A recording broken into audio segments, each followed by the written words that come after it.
High বন্ধুরা, কেমন আছেন? আমি আবারও নিয়ে চলে এলাম একটা বড় ভিডিও। দেখুন, বাচ্চারা বলছিল যে হ্যাঁ, ওরা বাড়িতেই মোমো খাবে, যেটা প্রায়ই বানানো হয়। তাই এই যে সব সবজিগুলো বাজার থেকে এনে এবার চিকেনটাকে একে একে খুব ভালো করে কিমা বানিয়ে নেব বাড়িতেই। এখানে তো অতটা ভালো বানায় না বাইরে বাজারে, তার জন্য সময়ও হয় না, কিনে নিয়ে চলে আসতে হয়। এই যে ওই জন্য বাড়িতেই আমি নিজেই সবটা হাতে করে নিলাম। এবার এই যে একে একে একটু আদা কুচিয়ে নেব, সঙ্গে এই যে গাজরটাকে কুচিয়ে নিলাম। এবার রসুনগুলোকে এইভাবে কুচি কুচি করে নেব। সঙ্গে লঙ্কা, এর মেন টেস্ট হলো লঙ্কা, ঝালের যে টেস্ট, ঝাল, আর সঙ্গে রসুনের স্পাইসি সেন্ট আর গোলমরিচ, যেটা খুব ভালো লাগে। সঙ্গে ধনে পাতা না দিলে তো সেই টেস্ট পুরোপুরি কমপ্লিট হবেই না, যার জন্য পেয়েছিলাম দেশি ধনিয়া পাতা, খুব সেন্ট ভালো, আর সঙ্গে বাঁধাকপি। একে একে সব সবজিগুলোকে এভাবে আমি বাড়িতেই কুচিয়ে নিলাম। একা একাই করতে অনেকটা টাইম লাগে, আর একদিনে আমি বানিয়ে অনেক দিন ধরে স্টোর করে রাখি ডিপ ফ্রিজে, খুব ভালোই থাকে এবং প্রায়ই সেটা ভাবিয়ে খেতে পারি। আর এই যে তারপরে কুচিয়ে নিচ্ছে পেঁয়াজ। একে একে সব উপকরণগুলোকে যে কুচিয়ে নিয়ে এবার ম্যারিনেট করে নেওয়ার পালা। দিয়ে দিলাম একটু সেই চিকেনের মধ্যে লবণ, আর দেবো ভিনিগার। যে চিকেন কিমাটা বানিয়ে রেখেছিলাম তার মধ্যে লবণ আর ভিনিগার দিলাম। একে একে সব উপকরণগুলোই দিয়ে দেবো, দেখতেই পাচ্ছ। দিয়ে দিলাম চিলি সস, গোলমরিচ গুঁড়ো, সয়া সস, আর সাদা তেল, সঙ্গে পেঁয়াজ কুচি, রসুন কুচি, আদা কুচি, লঙ্কা কুচি, আর ধনিয়া পাতা কুচি। আরও কিছু কিছু উপকরণ অবশ্যই আছে, সেটা হলো গাজর আর বাঁধাকপি। তোমরা পারলে অন্য অন্য সবজিও দিতে পারো। আমি ক্যাপসিকামটা দিই, যদিও সেদিনকে আনা হয়নি, এই জন্য দেওয়া হয়নি। এবার এই যে এটা ম্যারিনেট করে রেখে দিলাম আধ ঘন্টার জন্য। এবার আমি ডোটাকে রেডি করে নেব। ময়দায় একটু লবণ দিয়ে একটু মধে নিয়ে তারপরে এর সাথে মিশিয়ে নিয়ে দিয়ে দেব হালকা গরম জল। পুরো ঠান্ডা হবে না, পুরো গরমও হবে না, খুব হালকা, যাতে ঠান্ডা ভাবটা কেটে যায়। সেই গরম জলটা দিয়ে যে আস্তে আস্তে মেখে নেব। খুব ভালো করে একটা ডো তৈরি করে নিচ্ছি। একা হাতে বাচ্চাদেরকে করে খাওয়াতে খুব ভালোই লাগে, আর ওরা আমার রান্না তো ভীষণ পছন্দ করে। যেখানেই যা খাক, বাইরের খাক আর কারো হাতের খাবার খাক, কিন্তু সে আমার হাতের টেস্টটা কেন জানি না, সবারই মায়ের হাতের রান্না প্রিয় থাকে। এই যে এবারে ডোটাকে বেশ ভালো করে তৈরি করে একটু তেল লাগিয়ে রেস্টে রেখে দেব। এবারে একটু পরে আবার ফিরে এলাম।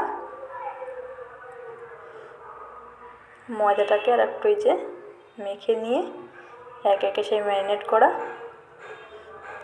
পুরটা দিয়ে একটা এই যে এইভাবে ছিদ্র, যার বাড়ি যেমন অবস্থার গাবলা আছে, গাবলা বাড়ি যে ঝাঁঝরি ছিদ্র করা থালা বা মোমো থালা কিনতে পাওয়া যায়, মোমো ডিশ, সেটাতেও করা যেতে পারে। এবার এটাতে আমি যে স্যুপটা যে ম্যারিনেট করা চিকেনটা রেখে দিয়েছিলাম, সেটা যে পুরটা ছিল সেটাই অনেকটা জল গলে গেছিলো। সে জলটা দিয়ে একবারে ওটাতে স্যুপ বানিয়ে নিতে হবে। একটু জল আর লবণ অ্যাড করে নিলেই ওর সাথে হয়ে যাবে। ওই জলটা থাকলে পুরটা ভালো রেডি হয় না, মোমোটা ফেটে যায়। ওই জন্য জলটাকে একটু ছেঁকে নিলাম, যাতে জলে বেশি না থাকে। অল্প জলে বেশি আবার শুকনো হয়ে গেলেও হবে না, তাহলে টেস্ট আসবে না, জুসি ভাবটা থাকবে না পুরটাতে। এবার একে একে এই যে ময়দার লেচিগুলো কেটে নিয়ে বেলা শুরু করলাম। দোকানে তো ছোটোই হয় খুব, যেমন টাকা তেমনি কাজ, সেটাই বলে, তেমন সাইজ। তাই বাড়িতে অনেক বড় বড় বানিয়ে ফেলি, ছোটো ছোটো করি কিন্তু কিছুটা বড় বানিয়ে ফেলি। এই যে একে একে সব বেলে নিলাম, বেলে নিয়ে গ্যাসটা জ্বালিয়ে নিলাম। তারপর একে একে যে ময়দার মধ্যে পুরটাকে ভরে, সে চিকেনের সে পুরটাকে ভরে বেশ ভালো করে মোমোর শেপ যে যেমন পারো সে তেমন দিয়ে নেবে। এরপরে আর একটা ভিডিও আনবো যে এই মোমোগুলোকে কীভাবে আমি স্টোর করে রাখি, সেটা অবশ্যই যার ভালো লাগবে দেখতে পারো। এই যে মোমোর শেপ দেওয়া হয়ে গেল, অনেক টাইপেরই দেওয়া হয় কিন্তু এটা যেন আমার বেশি ভালো লাগে, বেশ লম্বা লম্বা ধরে খাওয়া যায়।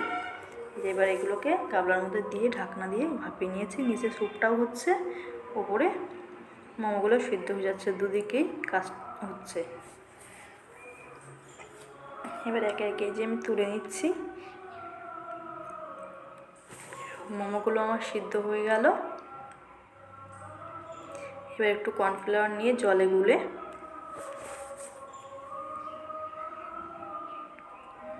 ভালো করে গুলে নিয়ে দিয়ে দেবো সেই স্যুপের মধ্যে দিয়ে বেশ ভালো করে একটু নাড়াচাড়া করে ফুটিয়ে নিতে হবে। দেখো স্যুপটা যে এত দারুণ টেস্ট হয়, আর বাড়িতে বানানো টাটকা চিকেনের টেস্ট এর স্বাদ ভোলার নয়, এত দারুণ সেন্ট আর এত টেস্ট হয়। দেখো স্যুপটাই যে রেডি হয়ে গেল। সঙ্গে আমি দিয়ে দেব একটু বাটার, যেটাতে ফ্লেভারটা আরও ভালো আসবে এবং জিনিসটা হেলদিও হবে। বাচ্চাদেরকে খাওয়ানো তো খুবই ভালো, আর ওরা খেতে খুব পছন্দ করে এসব স্পাইসি জিনিস, স্পাইসি খাবার দাবার। এই যে আমার রেডি হয়ে গেল, আর ওরা এই কেচাপটা দিয়েই খেতে পছন্দ করে, ওই জন্য বাড়িতে এক্সট্রা টমেটোর কেচাপ আমি বানাই না। বেশ দারুণ, দেখো গরম গরম মোমো আর সঙ্গে সস, বেশ এর টেস্ট ভোলার নয়। সঙ্গে কিছুটা ভাবলাম ফ্রাই করে রাখি, এটা যারা ভাপাটা খেতে পছন্দ করে না, স্টিম মোমো পছন্দ করে না, তারা এইভাবে ফ্রাই খেয়ে নেবে। যার জন্য সব রকমই বানায়, যে যেমন খাবে সে, যে যার যেটা পছন্দ। বাড়িতে তো শুধু বাচ্চাদের জন্য বানানো না, প্রত্যেকটা মানুষের জন্যই বানানো, যার জন্য এক একজনের এক এক রকম খেতে ভালোবাসে। এই যে দেখুন কত দারুণ।